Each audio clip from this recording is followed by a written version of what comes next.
Hello all, it's Elliot aka Prawn Gaming, and welcome back to another Tactica video for the Gloomspite Gitz for Warhammer Age of Sigmar. Now, in the last video we looked at command traits, and in this video we are looking at Artefacts of Power for this faction. Now, when it comes to artifacts, you can only take one artifact per hero, and in an army you can only take one artifact. If you bring additional War Scroll battalions, however, you get to bring another artifact with you. So there are 4 different boxes worth of these Artifacts of Power, and we're going to go through them all. And there's quite a few, believe you me, as you'll be seeing on your screen very shortly. But after we've done with the Gloomspite Gitz's own Artifacts of Power, we're going to go to the Malign Sorcery, and we're going to have a look at some different ones that can be useful from this particular book. So, as always, a like is always appreciated. Let's try and aim for 5 likes again. If you've got any questions about the Gloomspite Gitz whatsoever, just put them down below. I'd be happy to answer them. And if you're new, please do subscribe. Without further ado though, let's get to the first box. Okay, so the first of these tables is called... Okay, it's on your screen right now. I can't pronounce the name for the love of God, so I'm going to call it Loomboss Treasures. So, with this particular set of artifacts, a hero can only take them if they have the Loomboss keyword on their War Scroll.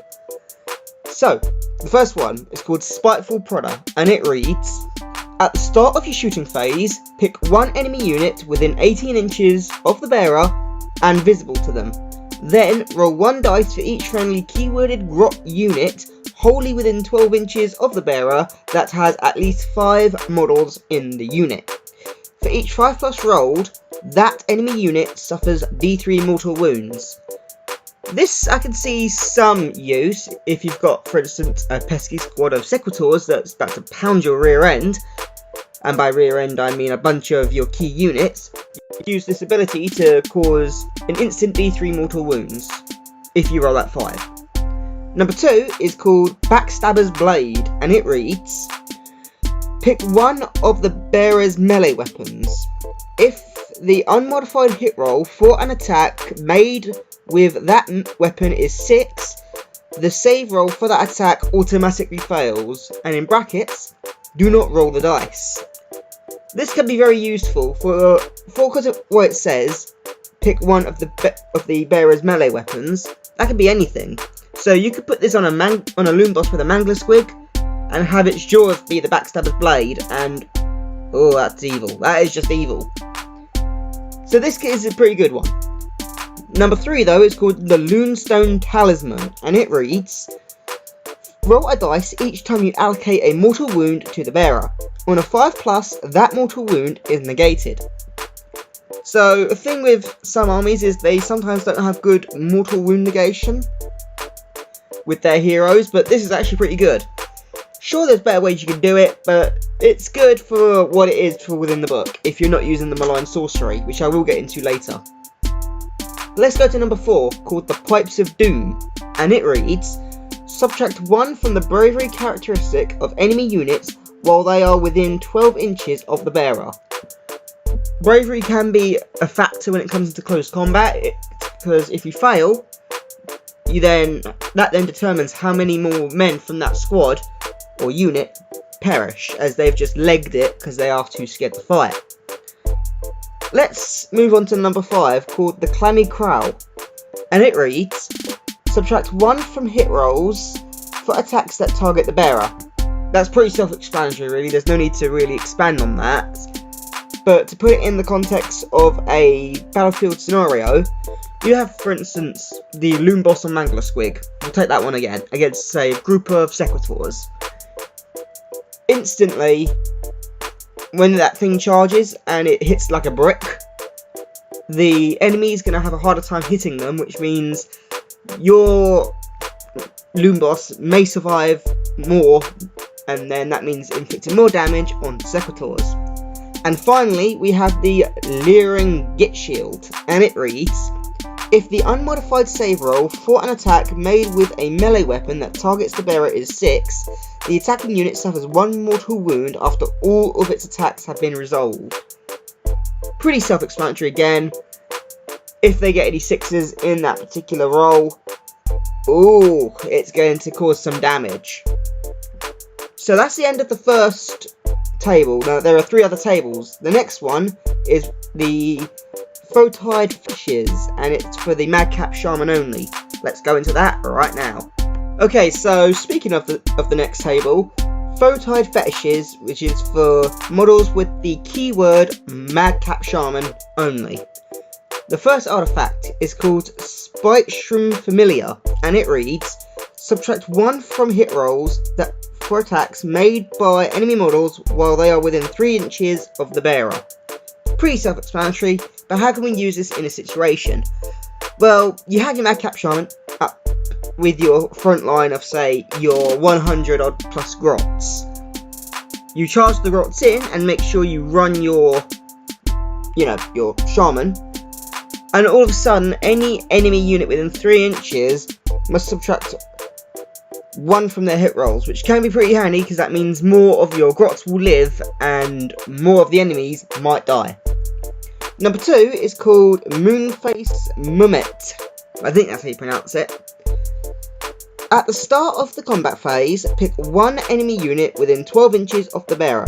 Subtract 1 from save rolls for attacks that target that unit until the end of the phase. So let's put this into a context of a battlefield scenario yet again. We'll take the Grots, the Madcap Shaman, and say the Sequitors. All of a sudden you're going to be killing more Sequitors because A, they're hopefully within 12 inches of your Madcap Shaman, and B, they're just happen to get crap rolls. But with Sequitors, you see they have a 4 up armor save, which is re-rollable. With this, it means it's 5 up re-rollable, which is still good in a way, but bad as well. Now let's go on to the last of these artifacts for this particular segment, and it's called the Staff of Sneaky Stealing, and it reads, add 1 to casting and unbinding rolls for bearers for each enemy wizard within 12 inches of the bearer.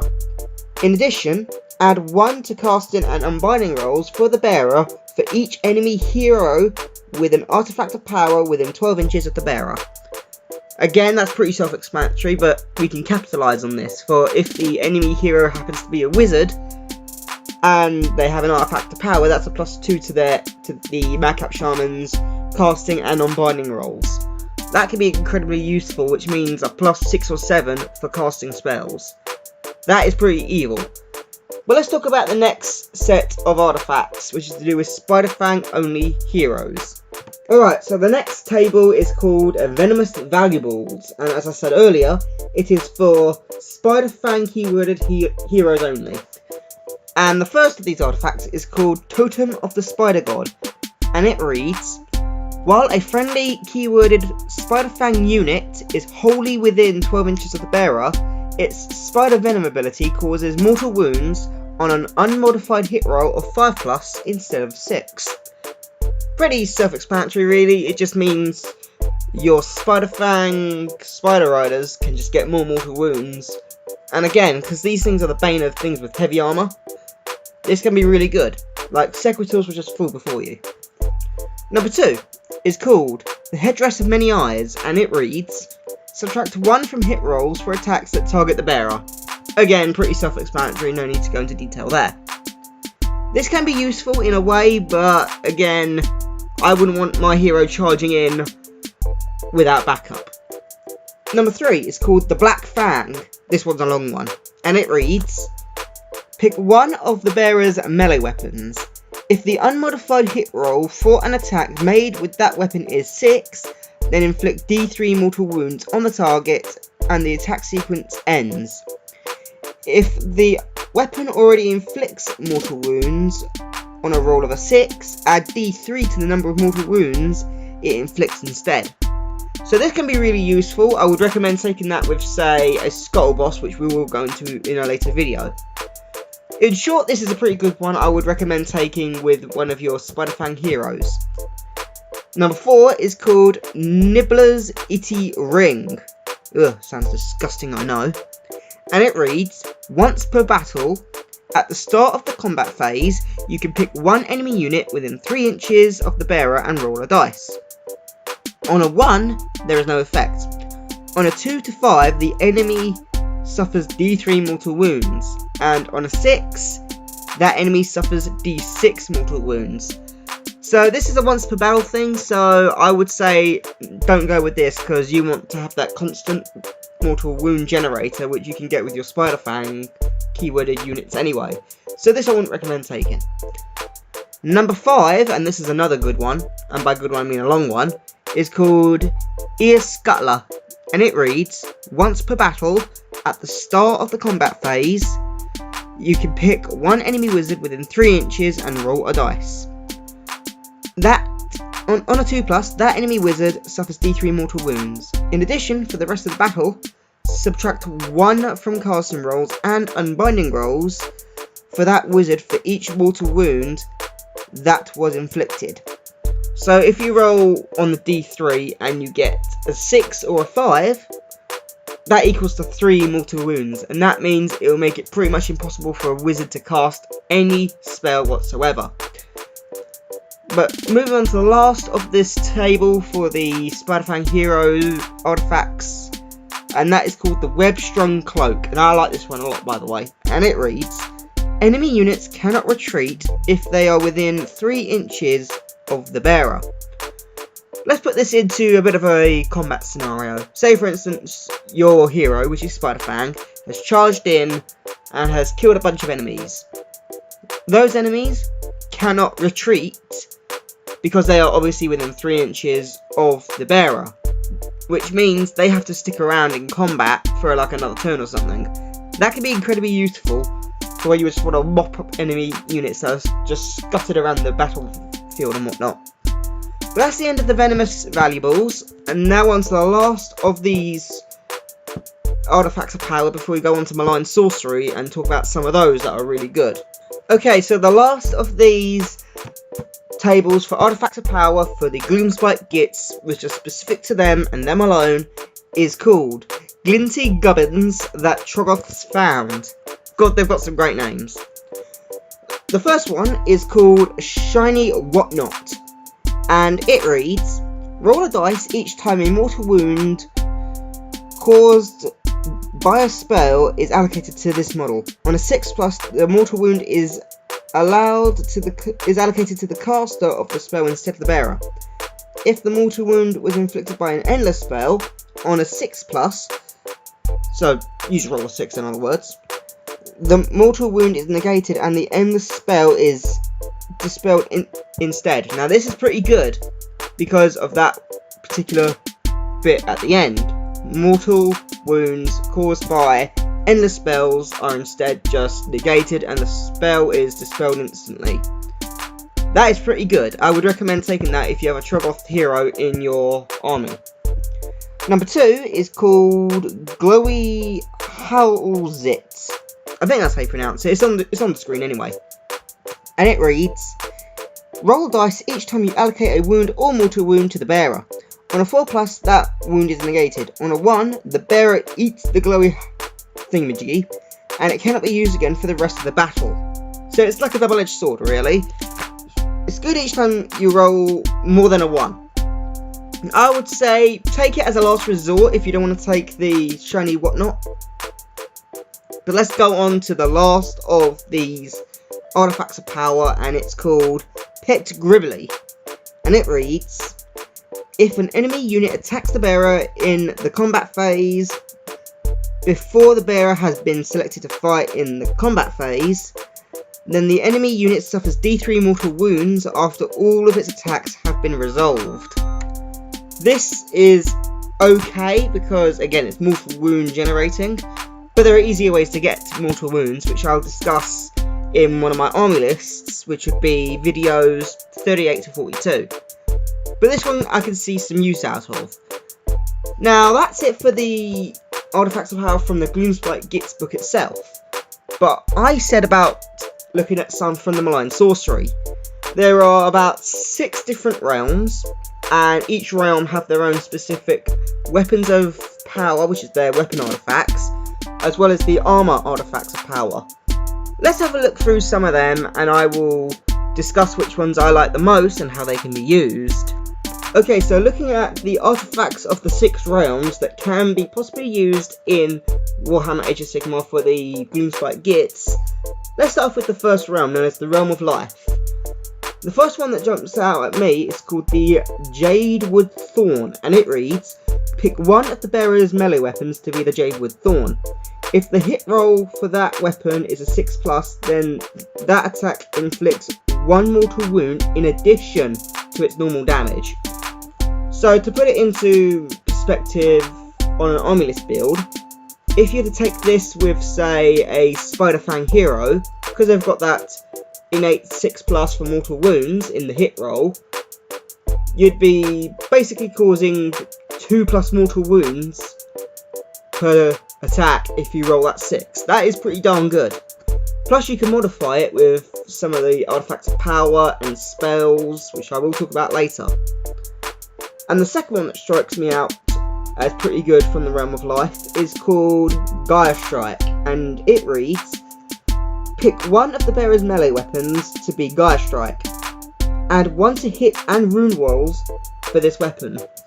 Adding +1s to both the hitting and the wounding rolls can be really effective. Let's talk about the next realm, which jumps out at me. Okay, so for the next realm, it's the Realm of Beasts, or Gur for short. Now, there's only one that actually jumps out at me from the weapons of power, and that is called the Amberglaive, and it reads, pick one of the bearer's melee weapons to be Amberglaive. Add 1 inch to the range characteristic of that weapon to a maximum of 3 inches. In addition, add run to hit rolls for that weapon. That can be really useful again because, you know, it allows you to fight further back, allowing more of your, say, infantry units to fight up front. But as for the relics, which is like your armour, from the same realm, which is the Realm of Beasts, it's called the Griff Feather Charm, and it reads, subtract 1 from hit rolls for attacks that target bearer. In addition, add 1 inch to the bearer's move characteristic. So in short, it's a -1 to hit him and an extra movement. That can be pretty handy. Let's look at the next one though. Okay, so the next realm we're going to visit is the Realm of Fire, also known as Akashi. And there are 2 relics of Akashi that I love a lot. The first one is called the Thermal Raider Cloak, and it reads, add 4 inches to the bearer's movement characteristic. In addition, the bearer may fly. So if you put it on, say, a Spider Fang hero, it means they can move roughly 16 odd inches a turn and they can fly, meaning they dodge through, say, terrain. That can be incredibly handy for chasing down any enemy unit. And the second one is called the Ignex's Scales, and it reads, roll a dice each time you allocate a mortal wound to the bearer. On a 4+, the wound is negated. Remember earlier when I said there's a better way for mortal wound negation? This is it for your hero, Ignex's Scales. It's perfect for this. But let's talk about the next realm right now. Okay, so the next one is from the Realm of Death, or Shaiish as it's pronounced. There is one for the weapons of Shaiish for artifacts of power, and then there's a relic as well that I like. But let's talk about the weapon first, and that is called Lifebane, and it reads, pick one of the bearer's melee weapons to be Lifebane. Add 1 to the wound rolls for this weapon. Pretty self-explanatory, quite good I'd say. Now for the relic of Shaiish, it is called the Ethereal Amulet, and it reads, ignore modifiers, in brackets, positive or negative, when making save rolls for this model. This can be really good, so that means, since there are enemy weapons that do -1 to X amount of damage to their rend, which means, in short, it makes it harder for you to make the save roll. This just ignores it completely, but it also ignores positive ones, which is like a double-edged sword. There is one more I want to talk about, so let's talk about it then. The last of the artifacts of power I want to talk about is from Shaiish, or the Realm of Light. And this is a relic. It's called the Aetherchord's Brooch, and it reads, each time you spend a command point, roll a dice, and on a 5+, you receive 1 command point.